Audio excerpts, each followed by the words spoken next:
ওম নম শ্রীমদ্ভগবদ্গীতায় নম। দ্বিতীয় অধ্যায় সাংখ্যযোগ। শ্লোক ৫৯। শ্রীভগবানুবাচ বিষয়া বিনিবর্তন্তে নিরাহারস্য দেহিন রসবর্জ্যম রসোপি যস্য পরম দৃষ্টা নির্বততে।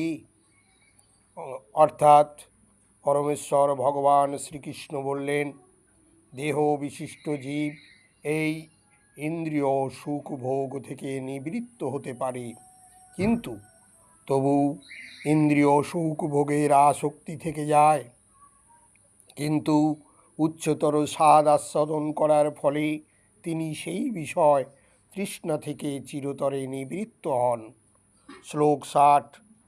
যতত হি অপি কৌন্তেয় পুরুষস্য বিপশ্চিত ইন্দ্রিয়াণি প্রমাথিনী হরন্তি প্রসবম মম।